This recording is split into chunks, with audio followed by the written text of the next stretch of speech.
Bonjour, merci de nous recevoir. Bonjour. Ah, vous avez une carrière qui est bien étoffée. Voilà.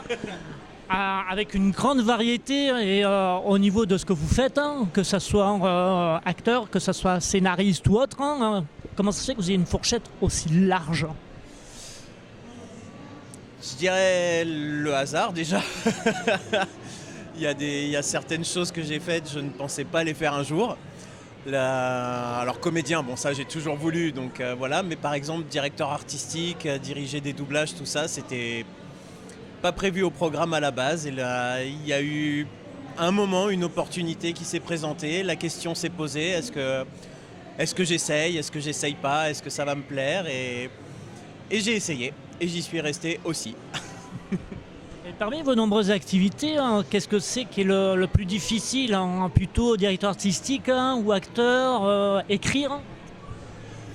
Alors, pour moi, c'est écrire, parce que écrire, c'est vraiment un métier aussi, et même si j'ai eu des petites formations, voilà, c'est pas mon métier vraiment de base, voilà, donc écrire est très difficile pour moi. Et après, entre directeur artistique et comédien, alors les deux ont des difficultés qui sont vraiment propres à la branche. Je dirais ce qui est difficile en directeur artistique par rapport à comédien. Comédien, quand on est comédien, qu'on va dans un studio de doublage, on rentre le soir, c'est bon, on est tranquille, on a notre soirée. Directeur artistique, on n'a pas ça. C'est-à-dire, on va diriger par exemple la journée, mais après le soir, on doit travailler sur les plateaux suivants, faire les plannings, regarder les œuvres qu'on va diriger, commencer à penser à nos castings, les comédiens, ensuite les appeler, prendre leur disponibilité. Voilà, c'est un travail 24 heures sur 24, on va dire, directeur artistique. C'est peut-être ça qui est le plus dur, c'est qu'il n'y a pas de pause. Même quand on est chez nous, on travaille, de toute façon. Et le côté relationnel de diriger des personnes avec les conflits que ça peut entraîner, etc., je suppose que c'est pas super évident non plus. Alors, ça fait peur au début, mais en fait, une fois qu'on s'est lancé dans le bain et qu'on commence à avoir l'habitude, on se rend compte que, en général, ça passe tout seul. Il y a toujours des fois, on est tous des êtres humains, donc des fois il y a des gens avec qui, sans même une vraie raison, le courant va pas passer et voilà, et ça marchera pas parce que c'est comme ça, l'être humain est comme ça. Donc ça peut arriver effectivement.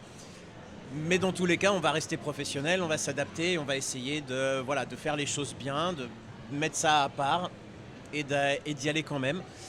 J'ai eu de la chance, moi ça a été très rare, c'est déjà arrivé, mais ça a été vraiment très très rare, donc en général, ça se passe plutôt bien.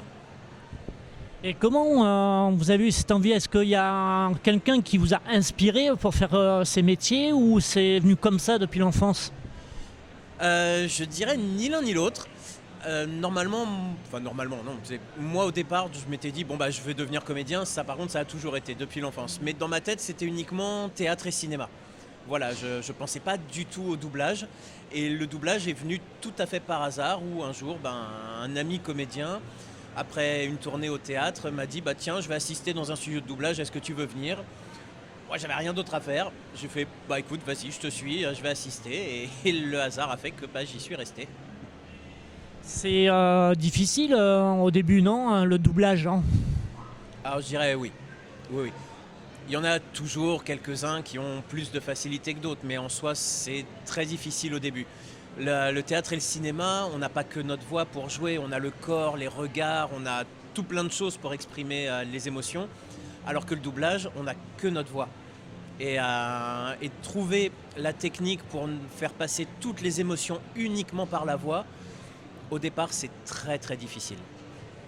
Une fois qu'on l'a chopé, j'ai envie de dire, c'est presque... Bon, pas comme le vélo parce qu'on peut perdre assez vite, mais une fois qu'on l'a chopé, on la garde et ça va tout seul. Il faut le temps de la choper et ça, c'est compliqué au début. Est-ce que dans votre vie de tous les jours, je ne sais pas, quand vous allez chercher votre pain, par exemple, à la boulangerie, est-ce que ça c'est arrivé qu'on reconnaisse la voix? Alors à moi, pas encore. Moi, non, pas encore. Par contre, ce qui m'arrive assez régulièrement, c'est des gens qui, en m'entendant parler, me disent « Oh, vous devez avoir un travail en relation avec la voix ». Et ça m'a surpris, je m'y attendais pas. Je me souviens d'une fois, c'était il y a quelques années, lors des élections municipales, je m'étais proposé pour aller faire les dépouillements avec d'autres personnes. Et donc, pendant les dépouillements, les personnes à côté de moi m'ont regardé, m'ont fait « Mais vous travailleriez pas dans la voix ou quelque chose comme ça? Parce que votre manière de parler est tellement, tellement fluide, tellement particulière, on a l'impression que c'est votre travail. » Et c'était très surprenant, je ne m'attendais pas à ça, et ça m'arrive, ouais. Entre le métier acteur cinéma et théâtre, vous préférez quoi? Parce que théâtre, ce qui est bien, c'est qu'on a le contact direct avec le public, mais en revanche, on ne peut pas se rater. Normalement, on ne peut pas se rater. On se rate quand même, hein, ça arrive, les fous rires sur scène, les trous de texte, tout ça. Ça arrive, on essaye de faire avec. Je dirais, je ne pourrais pas choisir en fait, puisque c'est que des émotions différentes, un vécu différent. Quand on est au théâtre, on ne va pas vivre la même chose que devant une caméra. Et là aussi, on ne va pas vivre la même chose que dans un studio, derrière un micro. Donc ce serait impossible de choisir parce que c'est incomparable en fait. C'est que des branches tellement différentes qu'on ne peut pas comparer et choisir. Donc les trois apportent des satisfactions. C'est complémentaire en fait. Pour moi, les trois sont complémentaires. Les trois vont ensemble. Et durant votre carrière, quels sont les événements qui vous ont marqué le plus? Oh, la question difficile. Waouh! Qu'est-ce qui m'a marqué le plus? Eh ben, je dirais la première fois que j'ai été en convention et que j'ai entendu des gens dire qu'ils aimaient ce que je faisais et qu'ils étaient fans de mon travail. Pour moi, c'était irréel. C'était c'est pas possible, je suis personne. C'était pas possible de réaliser qu'il y ait des gens qui puissent aimer ce que je faisais et qui suivaient mon travail. Non, même encore maintenant, pour moi, dans ma tête, je suis personne. Je suis un comédien parmi des milliers et des milliers d'autres. Donc ça reste assez incroyable et ouais, je crois que ce qui m'aura le plus choqué, c'est ça. La première convention avec cette première fois où quelqu'un a dit « J'aime ce que vous faites, je suis fan de vous ».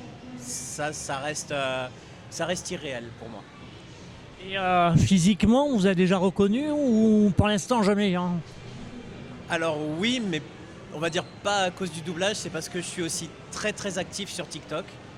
Donc j'ai ma chaîne TikTok où je fais beaucoup de vidéos et où j'ai un petit nombre d'abonnés assez sympathiques. Et du coup, c'est grâce à TikTok qu'effectivement, on m'a déjà reconnu une ou deux fois dans la rue ou à certains endroits. Ouais. Mais deux collègues ici présents vous ont connu aussi. D'accord. Comment? On est passé devant le stand tout à l'heure, ils ont vu l'affiche, ils ont fait « Mais on le connaît !» Ça fait plaisir, ça. Ça fait plaisir. Regardez, il rougit.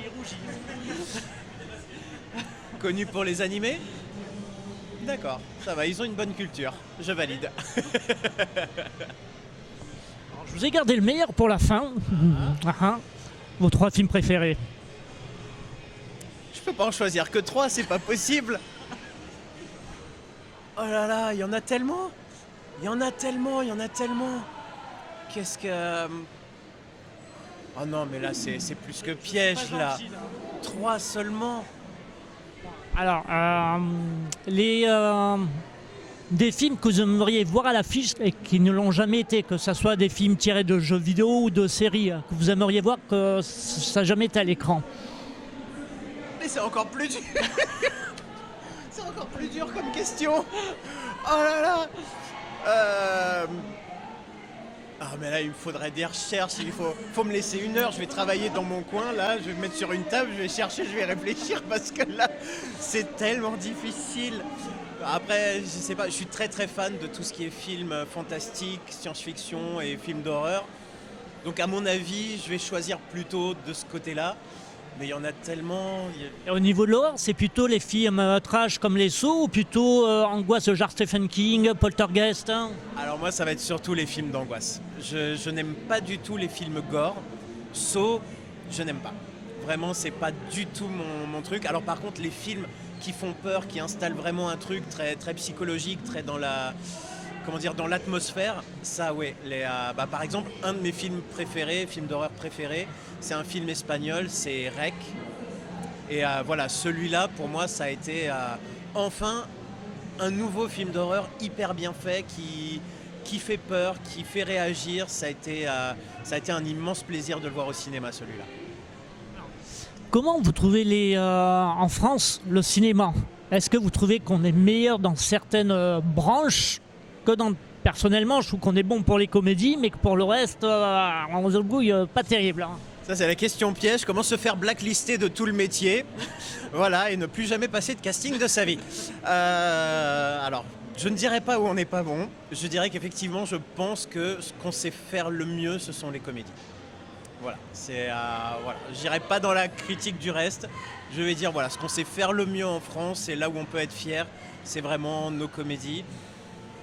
Alors maintenant, je trouve qu'elles sont un peu plus rares qu'avant, les bonnes comédies vraiment bien. Alors il y en a qui sont exceptionnelles tous les ans, mais je trouve qu'il y en a peut-être un peu moins qu'avant. Avant, je pense il y a énormément d'anciens films comiques où je suis fan absolu. La Grande Vadrouille, Papy fait de la résistance, Ces Messieurs de la famille, même encore d'avant, des très vieux films. Ouais, ces comédies-là, je peux les regarder en boucle, et je rigolerai toujours autant, et je trouve que ça, c'est quelque chose qu'on fait très très bien. Je suis entièrement d'accord avec vous. Après, au niveau des films récents, il y a certains, je trouve, où c'est bien adapté, qui sont tirés de films français, hein, comme par exemple True Lie, qui est tiré d'un film français, hein, et je trouve que jusqu'à peu près la moitié du film, c'est la copie conforme.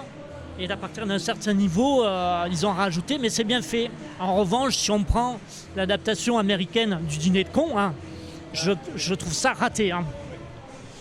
C'est un peu, ouais, les remakes américains, c'est un peu qui tout double. Ils vont en réussir certains, puis alors il y en a d'autres, on va pas comprendre, ça va être un désastre total. Je saurais même pas dire à quoi c'est dû, je sais pas. On va dire c'est la surprise à chaque fois. Et au niveau des séries, vous aimez les séries ou c'est pas du tout votre truc, hein? Ah si, je suis très très très série. D'une manière générale, je suis très geek, donc ça va être les séries, les animés, les jeux vidéo, les films. Je suis une grosse caricature de geek, vraiment. Et qu'est-ce que vous avez pensé de l'adaptation du jeu vidéo Uncharted en film? Je l'ai pas encore vu. Il est chez moi, il attend que je le regarde. Donc je ne l'ai pas encore vu celui-là et je ne sais pas si je vais être déçu ou pas. J'en attends beaucoup. J'ai un peu peur parce que le choix des comédiens, c'est des bons comédiens, mais je ne les aurais pas vus dans les rôles où ils ont été choisis. Donc je ne sais pas du tout comment je vais trouver le film. Ça va être la surprise. Je m'attends à tout. J'espère que je vais aimer. Parce que j'ai adoré le jeu vidéo. J'y ai joué, c'est une licence que j'adore.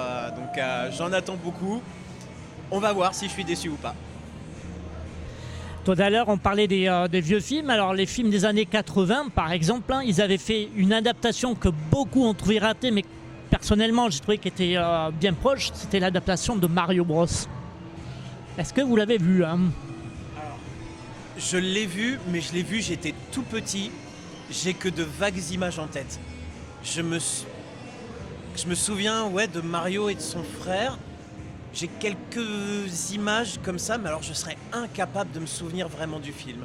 Je me souviens juste que je l'ai vu, mais j'étais trop petit pour me souvenir du ressenti et de ce que j'en avais pensé. En nouveauté sur les mangas qui vont être adaptés au cinéma, il va bientôt avoir les Chevaliers du Zodiaque. Hein. Mais honnêtement, en voyant la bande-annonce, j'ai un peu peur. Hein. Alors déjà, j'ai envie de dire, avant de voir la bande-annonce, arrêtez, ne faites pas ça. Alors déjà, vous ne savez pas faire. Enfin, je parle des Américains.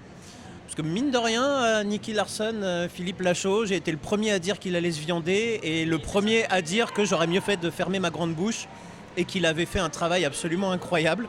Parce que je ne m'attendais vraiment pas à ce qu'il réussisse et ouais, j'aurais dû me taire. Il a vraiment fait un boulot exceptionnel. Oui, c'était mieux réussi que la version avec Jackie Chan. On est entièrement d'accord. Alors là, sans commune mesure.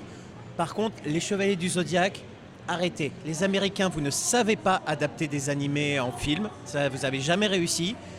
Et les Chevaliers du Zodiaque en film, c'est inadaptable. Ça ne peut pas s'adapter, c'est pas possible. Et maintenant qu'on a vu les premières images, je confirme que j'avais raison. Il fallait pas. C'est un désastre total. Et on a vu que 3 images pour le moment et c'est déjà raté. Donc faut arrêter les frais. Hein. C'est pas possible. Alors, on a bien vu déjà ce que ça donnait avec Dragon Ball quand ils l'ont adapté, quoi. C'était une horreur. Hein. Non, mais ça n'existe pas, ça. C'est les gens ont cru parce que voilà, il y avait sûrement des lettres qui ressemblaient, mais ils n'ont pas adapté Dragon Ball. Non.